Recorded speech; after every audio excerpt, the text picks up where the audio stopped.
اعوذ باللہ من الشیطان الرجیم بسم اللہ الرحمن الرحیم۔ لاکھوں کروڑوں درود و سلام ہوں حضرت محمد مصطفیٰ صلی اللہ علیہ وآلہ وسلم پر اور آپ کی آل پر۔ سامعین، آج کی اس ویڈیو میں ہم ملک پاکستان میں ایک نیا جو شوشہ چلا ہوا ہے کہ اقرار الحسن اور حق خطیب حسین علی بادشاہ سرکار جو ہیں ان کے درمیان ایک تنازع چلنا شروع ہو گیا ہے سوشل میڈیا پہ۔ اس کا آغاز سب سے پہلے اقرار الحسن نے اپنے پروگرام میں کیا۔ انہوں نے ایک ویڈیو اپلوڈ کی، جیسا کہ ہم نے اس سے قبل بھی آپ کو اپنی ایک ویڈیو میں بتایا ہے۔ انہوں نے کہا کہ حق خطیب حسین علی بادشاہ سرکار، جن کا تعلق بلاوڑہ شریف کوٹلی ستیاں سے ہے، وہ جو شف والی سرکار ہیں، ان کا جو طریقہ کار ہے وہ تصوف اور دین اسلام کے منافی ہے۔ انہوں نے چند دن قبل جب ایک ویڈیو چلائی تو اولیاء اللہ کو ماننے والے، پیران اعظام کو ماننے والے، خانقاہوں اور درگاہوں کو ماننے والے جو لوگ ہیں، ان کے دلوں میں کافی حد تک شکوک و شبہات پیدا ہو گئے، اور شکوک و شبہات پیدا ہونے کے بعد ان کے چاہنے والوں نے، جو ان کے حق خطیب حسین علی بادشاہ ہیں، ان کے جو پیروکار ہیں، انہوں نے سوشل میڈیا پہ ان کے خلاف بڑی آوازیں اٹھائیں، اور پھر بہت سے میڈیا کے جو اینکر پرسن ہیں، جیسے دنیا نیوز کے اینکر پرسن اور دیگر کئی آصف جاٹ اور اس طرح کے لوگ جو ہیں، وہ اقرار الحسن کے خلاف اور حق خطیب حسین علی بادشاہ کے حق میں بولنا شروع ہو گئے۔ اور بالآخر اویس ربانی، جو ایک معروف social media anchor person he آپ ان کو کہہ سکتے ہیں، انہوں نے اقرار الحسن، کیونکہ ان کے بھی کولیگ رہ چکے ہیں، اور حق خطیب حسین علی بادشاہ سرکار جو ہیں ان سے بھی ان کا تعلق واسطہ، رابطہ اور آنا جانا ہے۔ انہوں نے آفر کی کہ 14 فروری کو ہم بلاوڑہ شریف میں کوٹلی ستیاں، جو ان کا آستانہ ہے، وہاں پہ ایک پروگرام رکھتے ہیں، اور اقرار الحسن بھی وہاں پہ آ جائیں، اور حق خطیب حسین علی بادشاہ جو ہیں وہ بھی فہم و فراست کا مظاہرہ کرتے ہوئے دل بڑا کریں، اور اقرار الحسن کو یہ موقع دیں کہ وہ اپنی ٹیم کے ساتھ آئیں اور ثابت کریں کہ انہوں نے جو دعویٰ کیا ہے وہ سچا ہے یا جھوٹا ہے۔ اور اس موقع پر اگر حق خطیب حسین علی بادشاہ سرکار جو ہیں، اگر وہ شف والی سرکار کوئی اپنی کرامتیں بتا سکتے ہیں، تو وہ بھی اقرار الحسن کو بتائیں اور ثابت کریں کہ ان کا جو کام ہے، طریقہ کار ہے، وہ ٹھیک ہے۔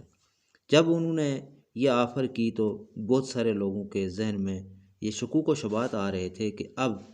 اقرار الحسن کے لیے شاید یہ بڑا مشکل کام ہے کہ وہ بلاوڑہ شریف آئیں، کیونکہ وہ کوئی بھی بہانہ کر سکتے تھے کہ بلاوڑہ شریف ان کا گھر ہے، وہاں پہ ان کے جتنے بھی چاہنے والے ہیں، ان کی ٹیم ہے، وہ وہاں پہ موجود ہوں گے۔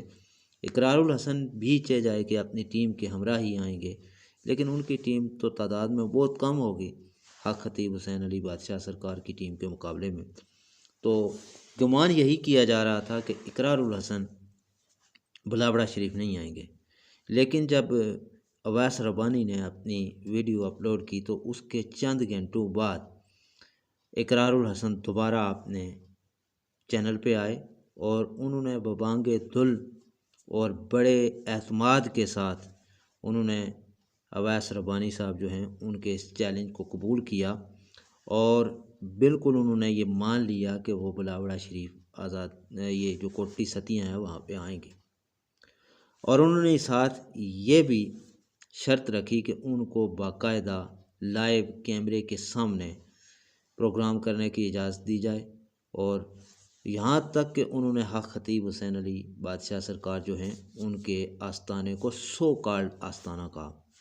اور پھر اقرار الحسن نے یہ کہا کہ لوگ اب یہ کہہ رہے ہیں کہ یہ ختم نبوت کے حوالے سے جو کام کر رہے ہیں حق خطیب حسین علی بادشاہ، تو اس حوالے سے اس بندے کو وہ چیز ہضم نہیں ہو رہی ہے، اور یہ اس طرح کی باتیں کرنا شروع ہو گیا ہے۔ بلکہ اقرار الحسن نے بڑے اعتماد کے ساتھ یہ بات کی کہ میں ان کے سو کالڈ آستانے پہ جاؤں گا،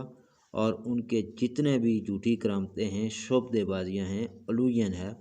یہ سب دنیا کے سامنے جو ہے وہ لاؤں گا۔ سامعین، ہم نے اس سے پہلے بھی اپنی ویڈیو میں حق خطیب حسین علی بادشاہ سرکار اور اولیاء کرام اور پیران اعظام کے حوالے سے گفتگو کی تھی۔ لیکن یہاں پہ ایک بات، جو اقرار الحسن، انہوں نے اصل کام کیا کیا؟ اقرار الحسن نے دکھتی رگ کو پکڑا ہے،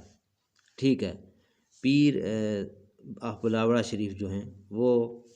اگر مریضوں کو یا بیماروں کو یا جو تنگ لوگ وہاں پہ آتے ہیں ان کو اگر پھونکے مارتے ہیں تو پھونکے مارنا، کلام پاک پڑھ کے پھونک کسی کو مارنا، یہ کوئی جرم نہیں ہے، یہ کوئی دین اسلام کے منافی نہیں ہے۔ لیکن یہ جو لوہے کی کیلیں نکالنا، پستول کی گولیاں نکالنا اور آنکھوں سے جو ہے نا وہ زنجیریں نکالنا اور سونے کی اور اس طرح کی پیتل کی یا پتہ نہیں کس کس چیز کی، یہ کوئی اولیاء اللہ کے اور تصوف کے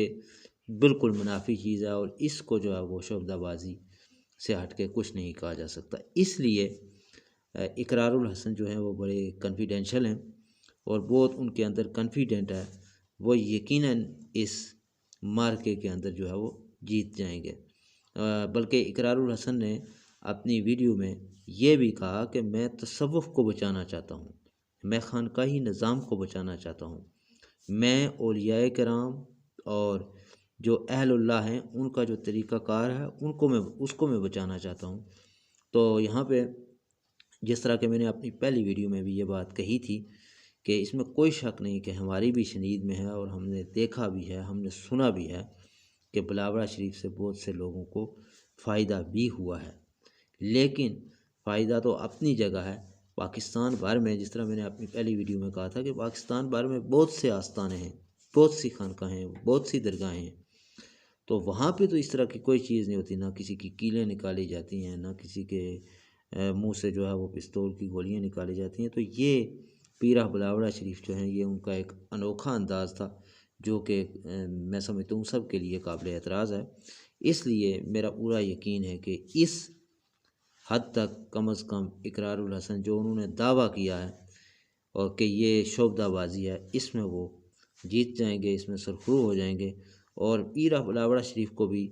اس چیز کا خیال رکھنا چاہیے، اور جو انہوں نے اپنی ویڈیوز کے اندر جو ان سے انٹرویوز کیے ہیں اس کے بعد یا اس سے پہلے لوگوں نے کہ آپ یہ کیلیں نکالتے ہیں، زنجیریں وغیرہ اس طرح کی چیزیں جو نکال رہے ہیں تو یہ کیسے ہے، تو وہ کہتے ہیں یہ اللہ کے فضل سے ہو رہا ہے۔ لیکن سامعین بات یہ ہے کہ اگر اللہ کا فضل ہی ہوتا ہے تو یہ پورے پاکستان میں اور پوری دنیا میں، وہ صرف بلاوڑہ شریف میں ہی اللہ کا فضل جو ہے وہ اس آپ کہہ سکتے ہیں اس شکل میں اگر آ رہا ہے، تو یہ بھی ایک عجیب و غریب داستان ہے جس کا نہ دین سے کوئی تعلق ہے، نہ تصوف سے کوئی تعلق ہے، اور نہ ہی حقیقت سے کوئی تعلق ہے۔ اس لیے ہم کہہ سکتے ہیں کہ اقرار الحسن جو ہے وہ اپنے 14 فروری کے جو ان کا جو مناظرہ ہوگا اس میں ضرور جیت جائیں گے۔